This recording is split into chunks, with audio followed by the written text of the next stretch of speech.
Oh, hey, hon. Yeah. Just finished picking up the steaks and the wine. I'm on my way home now. Jesus! What?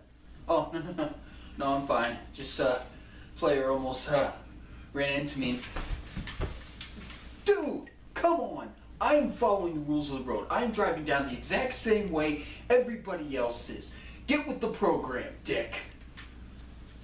What? Oh, no. Just player runned into me and pushed me over a few feet. No, I'm okay. He hit a lamp and exploded. What? Oh, milk. Dude!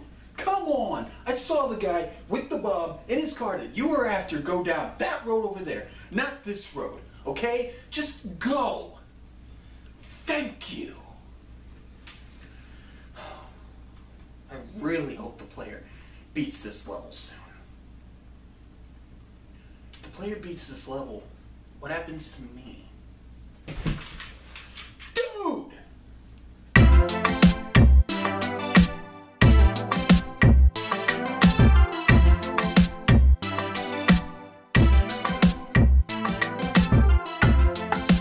Okay, so another fucking one. This is Die Hard Trilogy 2, Viva Las Vegas. I still cannot believe that there's a sequel. However, this game was done by a completely different company, so fingers crossed. Alright, first thing that I need to do is clear this up. This game is a sequel, and it includes two modes. Movie mode, which is basically your story mode, and action mode. Action mode is just a mode that lets you freely choose a level and play it a certain different way instead of the certain way you're supposed to. But for this review, I'm going with movie mode / story mode. Well, holy shit, an actual cutscene. And the joy is gone because they used the same fucking voice actor. Hold on. Okay. So the first game was Eric Allen Baker, and the second says Jamie Scott. Alright, so it is someone else. Then why the fuck do they sound exactly the same? Two voice actors, and they're both shit. Hello? Yeah. No way, a sequel? Oh, that's awesome. What? No. Eric's not available to do it right now. I don't know where he is. Oh, don't worry. We totally sound the same. Yeah. What? You're kind of desperate. Really? No, nobody else wanted to do it? Shut up, Eric. No, yeah, sure. I'll be on my way right away. Thank you, and see you soon. How can you fuck up John's voice with two different people? How can they fuck it up that bad? Right as the game begins, you start in third person again. Okay, first, the graphics are way better than the first one. Controls, they're about the same though. This time you can carry two guns and switch when you want, plus multiple grenades. However, no radar or rolling out of the way, and you can't jump. You have health pickups, but they are full healths or 25% healths. But health does drop when you need it, and it's not like finding a gold mine like in the first game. Well, I like this. I can't believe I'm saying this, but the first start is really good. Gameplay is good, and enemies are easier to kill. Plus, having an auto trigger really helps. However, this doesn't last long. Every level in this game is short and really hard. When you get to the second level, this is where the memories of the first game come flooding back. Oh, fuck. A first-person on-rail shooter again. Well, it's about the same. Two guns to switch back and forth, grenades, more health, but way harder than the first game. Like, there should be a gun to go with this game. After two levels like this, the fuck shit dick bitch, holy hell, son of a cock, mother ass raper dials turned all the way up because there are driving sections. Or extreme driving as the back of the case calls it. But why? Why? This was not a good fucking idea in the first one, so why the hell did you bring it back, Fox, you stupid fucking hamsters? Yeah, that's right, hamsters. These sections are even worse than the first one. You have a timer that works alright, and you have NOS, but then you have health for your car, which sounds like it would be a good idea, but having health for your car means you have to watch what you were doing more than in the first game. Oh, and I forgot to mention, this game does have a save feature, but once you die, you are starting the entire level all over again. No continues, no way to get extra lives. At least in the first game, you could earn more lives. So even if you were at the end of the level and then die, you didn't have to go all the way back to the start. It's like flipping a huge middle finger right to the player. Whoa! Oh, you think that's funny? You son of a bitch. That was a really hard part. You could be a little nicer to me or make your game a little more balanced so you know I actually have a chance. Oh, you son of a bitch.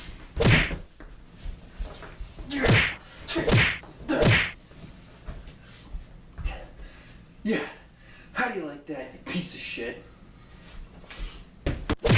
The gameplay for this game is very unbalanced. Once you get past this driving section, you go straight to another on-rail shooter section.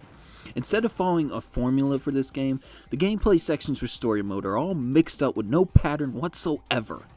I mean, at least you could have done one third person, then back to a driving. At least it would have had some consistencies. After this, it's another 2 third person sections, which, like I said, these are not so bad. Then it's another fucking driving section, where this time you need to stop cars with bombs and run right into them, blowing them the fuck up. Always bombs. Good fucking God. Bombs. Was this game made by Michael Bay or a crazy bomb guy? Okay, so let's get started.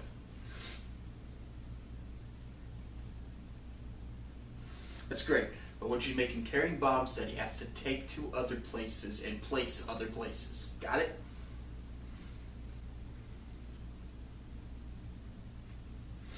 That's even better. Have him have to collect 3 separate key cards to turn off an auto self-destruct, or he will blow up.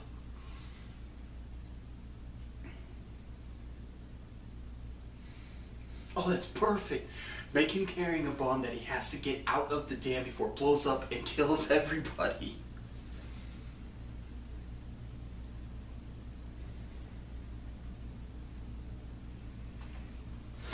Look. Are you happy here at Fuck the Source Material and Make Money Studios? Good.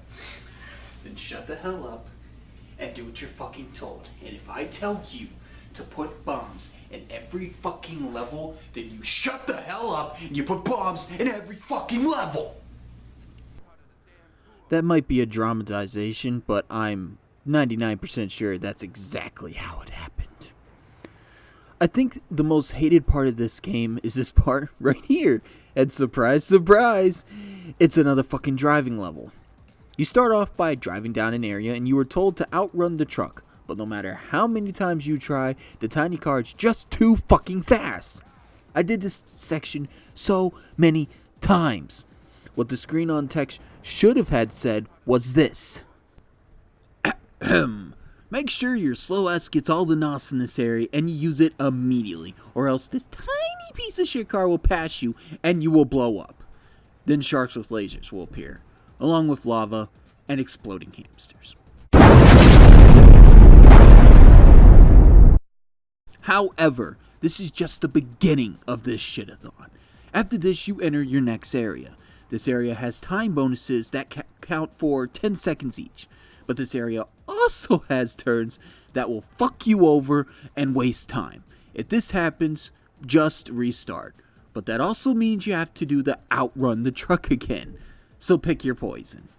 If you could somehow make it through this part, your next area has you lose whatever time you gained in the previous area, and it brings it to just 11 seconds. Yeah, that seems fair. Now, you cannot miss hardly any other times in these areas because they only count for 1 fucking second. Adding to this is very tough turns that you need to be dead on or practice over and over again. Guess who had to practice over and over again? Once you get past this, you would think you're done, right? Wrong. You have to outrun another truck. This one is way bigger, and if you do not have a full amount of NOS when you enter this area, you're fucked. And you are doing the entire thing all over again. Not just racing this truck, but the entire level. So fucking tedious. The asshole in the truck does whatever he can to make sure you lose. Now this makes sense, but this is just way too hard. And the fact that you get sent back all the way to the beginning of the level, not a single fucking checkpoint, which is the worst idea ever. One of the dumbest and most painful fucking decisions anyone could ever think of. And I'm not kidding. You will get a headache and your side will hurt. That is how bad it is. The only glimmer of light that is to this is the fact that this is the last driving mission for this game. But that doesn't mean that it needs to be so fucking hard that it rips my balls off and throws them into a blender. Oh hey, what are you doing with that? Hey, put that down. Put that down. No. Put it down. Put it down. Jesus fucking Christ, I was kidding!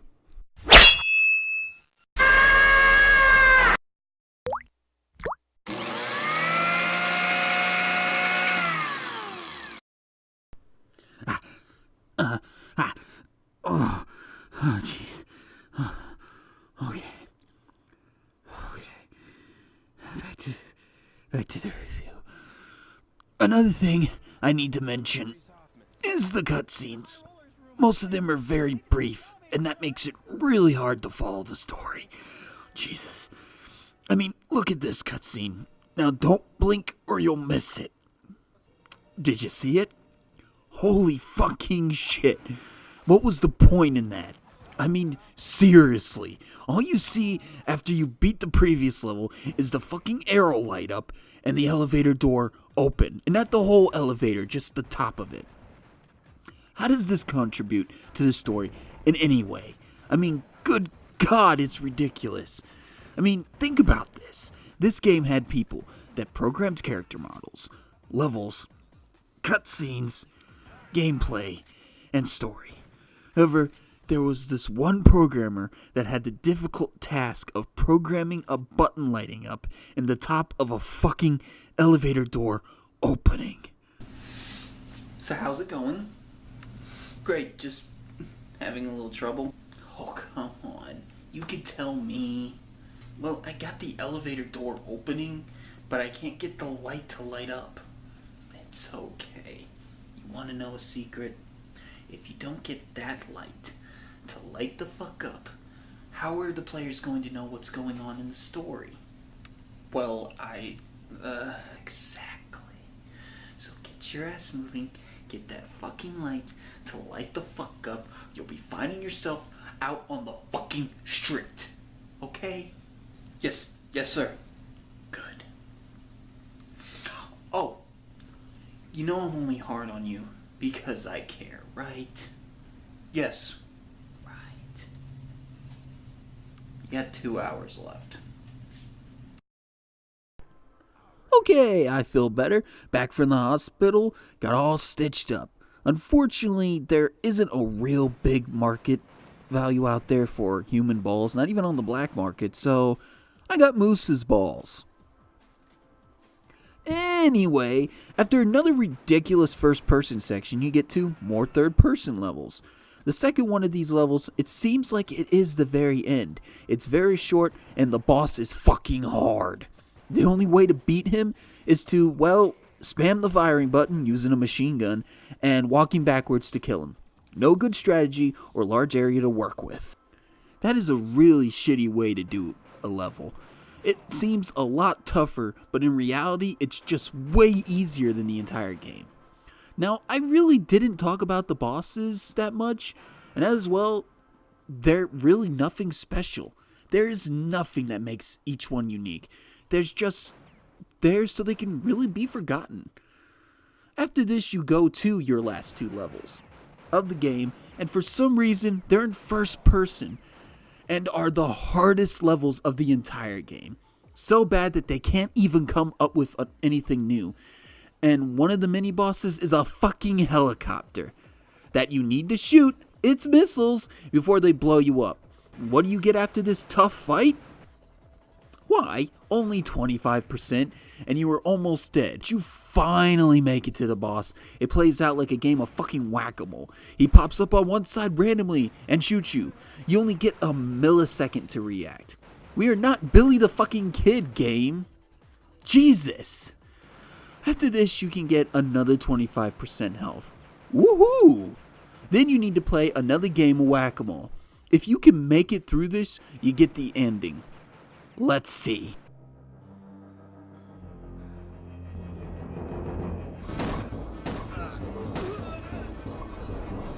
Scratch my car, punk, and I'll take it out of your paycheck.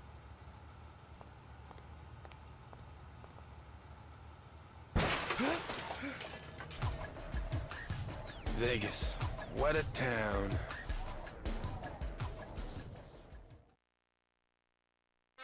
Well, at least it was an actual ending. But what the hell is this? The guy falls out of a window, you get a crappy one-liner.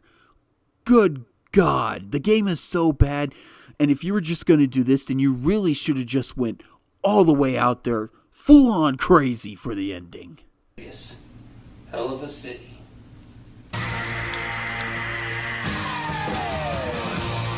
So, Die Hard Trilogy 2 on Sony PlayStation 1. It is a better game than the first one, but not by much. For every 2 steps forward it takes 3 steps back. The driving didn't need to be included at all. And adding health to your car just made the parts of the driving way more difficult than what it needed to be. At least in the first game, you could take all the damage you needed to handle just so that you could take and win the level. You didn't have to worry about your car dying in the process. If they would have just taken the third-person player sections and only made that the part of the game, this game would have ranked a little higher. And probably would have been a more enjoyable game for everybody who played it. But alas, it was not. And the last level could have been done way better. I mean, all it is a long-ass shooting gallery that's got nothing new to it. It's the exact same like all the other first-person shooter parts in the game. The cutscenes too. The cutscenes are meant in a video game to tell the story, but when you've got a cutscene that is only a few seconds long to show McClane running down the hallway, or a fucking elevator opening up and a light turning on, you really gotta work at that. The cutscenes really don't tell you the story. You get more for the story when you read the back and you read the instruction booklet of the game itself. And bombs. Bombs. Not every game has to have bombs. We like bombs, but stop shoving them down our throat. Bombs are not the only thing that happen in action movies or action games. The only thing that I can praise for this game is the music is pretty good and the graphics are way better than the first one. Now again, it's PlayStation 1 era, but the graphics are good. They remind me of the Tomb Raider games, and the Tomb Raider games had decent graphics and everything, so this would have been considered a good graphical game at the time that it was released and everything. But the people who actually think that this game was good and the first game was good, wonder what the hell they were smoking. God, I'm getting pains just talking about it. Die Hard Trilogy 2 for the Sony PlayStation 1 gets 6 poker chips out of 10. It is barely above average of a game. It is better than the first one, but not by much, and I cannot recommend it unless you honestly want to play a Die Hard game.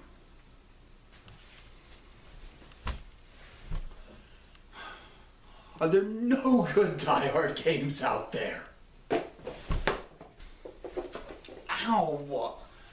What hit me?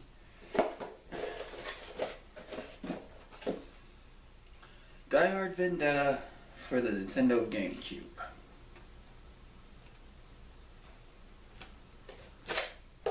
Fuck it.